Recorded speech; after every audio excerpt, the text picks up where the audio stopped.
భారతదేశంలో ఉండే అన్ని డ్యాంల యొక్క పర్యవేక్షణ, తనిఖీలు, నిర్వహణ, మరమ్మతులకు సంబంధించి చట్టాన్ని చేసింది.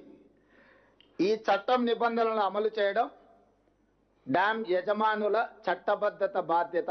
అంటే డ్యామ్ యజమానులు అంటే తెలంగాణ రాష్ట్రంలో Srisailam, Nagarjuna Sagar, SRSP, Medigadda, Annaram, Sundilla or any other dam Telangana రాష్ట్ర ప్రభుత్వం యజమాని. కేంద్ర ప్రభుత్వం చేసిన చట్టం డ్యామ్ సేఫ్టీ యాక్ట్ 2021 ప్రకారం పర్యవేక్షించే బాధ్యత ఎన్డీఎస్ఏది. వాళ్ళు ఇచ్చిన సలహాలు, సూచనలు, వాళ్ళ ఆదేశాల మేరకు బాధ్యత నిర్వహించాల్సింది రాష్ట్రాలది. అందుకే 2022లో 2023లో జరిగిన ప్రమాదాన్ని తక్షణమే ఎన్డీఎస్ఏ విజిట్ చేసింది. 2022 కంటే ముందు ఏవైనా డ్యామ్లు కానీ ప్రమాదాలు కానీ ఏదైనా జరిగితే అప్పుడు ఈ చట్టమే లేదు, ఈ అథారిటీయే లేదు. ఈ అథారిటీని పార్లమెంట్ చట్టం చేసిందే డిసెంబర్ 30, 2021 నాడు.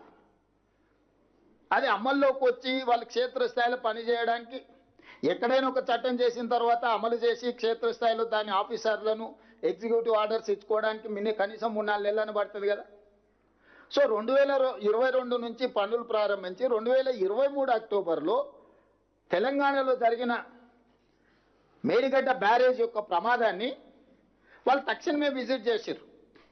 వాళ్ళు విజిట్ చేసి పూర్తిగా దీన్ని పరిశీలించి కొద్ది రోజుల్లోనే ప్రిలిమినరీ రిపోర్ట్ ఇచ్చారు, తర్వాత ఫుల్ రిపోర్ట్ ఇచ్చారు. దాంట్లో వాళ్ళు చెప్పింది ఏంది, ప్రాథమిక నివేదికలో 7వ బ్లాక్ పిల్లర్లు అక్టోబర్ 24 నాడు 19వ పిల్లరు దాదాపు 1.2 మీటర్లు కుంగిపోయింది. దీనికి ప్రధానమైన కారణం ప్లానింగు, డిజైనింగు, కన్స్ట్రక్షన్, మెయింటెనెన్స్ లోపాలు ఉన్నాయి, అందుకే పిల్లర్లు కూలిపోయినాయని. అదేవిధంగా ఈ బ్లాక్ దెబ్బతినడం వల్ల, 7th బ్లాక్ దెబ్బతినడం వల్ల మొత్తం ప్రాజెక్టు మీద ప్రభావం చూపించింది. కాబట్టి బ్యారేజ్లో నీళ్లు నింపడానికి వీలు లేదు, నీళ్లు నింపితే ప్రమాదం అని చెప్పి ఇచ్చారు వాళ్ళు. ఫస్ట్ ప్రాథమిక నివేదిక ఇచ్చారు, తర్వాత ఫైనల్ రిపోర్ట్ ఇచ్చారు. ఈ ఫైనల్ రిపోర్టు 365 పేజీలు ఉంది టోటల్గా. ఈ 365 పేజీలలో ప్రతి పేజీలో ఉంది. నేను కొంత సారాంశం చెప్తా, మీకు ఈ కాపీలను కూడా మీకు అందజేస్తా. ఫైనల్ రిపోర్టు 24 ఏప్రిల్ 2025 నాడు ఫైనల్ రిపోర్ట్ ఇచ్చారు. వివిధ పరీక్షలు క్షేత్రస్థాయిలో నిపుణులు పరిశీలించిన అనంతరం ఎన్డీఎస్ఏ తుది నివేదిక ఇచ్చింది.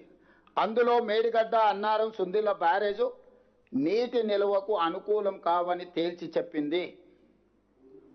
పేజీ నెంబర్ 346 పేజీలో మేడిగడ్డ బ్యారేజ్ 7వ బ్లాక్ నష్టం వల్ల బ్యారేజ్ నుంచి నీటి మళ్లింపు పనికి రాకుండా పోయింది.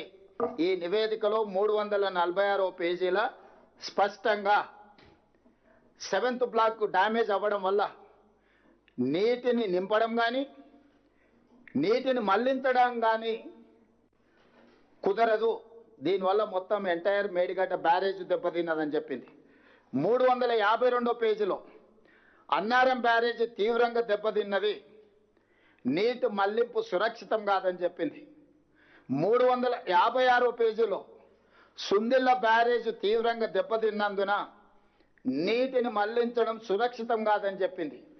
ఫైనల్గా ఎగ్జిక్యూటివ్ సమ్మరీలో 17th పాయింట్ 3 బ్యారేజీలు తీవ్ర నష్టాలను క్రోడీకరించింది, సమగ్ర పునరుద్ధరణ డిజైన్ అవసరమని స్పష్టం చేసింది.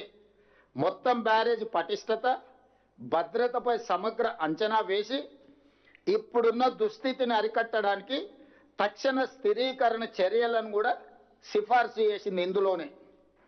అంటే దీన్ని 3 బ్యారేజీలు నీళ్లు నింపడానికి కుదరదు.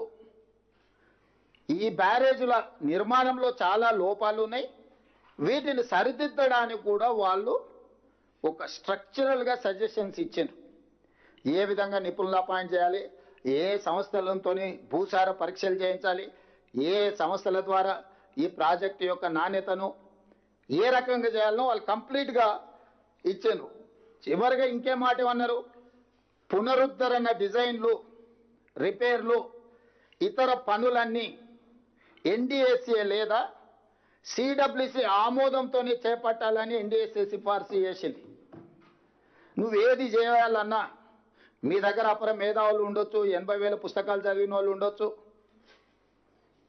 కిలాడి కమిటీ ఉండొచ్చు. ఈ కిలాడి కమిటీలు ఇచ్చే నివేదికలు లేకపోతే సూచనలతోనే మీరు ముందుకు వెళ్ళడానికి వీల్లేదు. ఎవరిచ్చే సూచనలు పాటించాలంటే ఎన్డీఎస్ఏ లేదా CWC, central water commission committee, ఈ ఇద్దరిని పరిగణలోకి తీసుకున్న తర్వాతనే మీరు ఏ పని చేసినా కూడా దీన్ని ముందుకు తీసుకెళ్లాలని స్పష్టంగా చెప్పింది. ఇదే ఆ నివేదిక.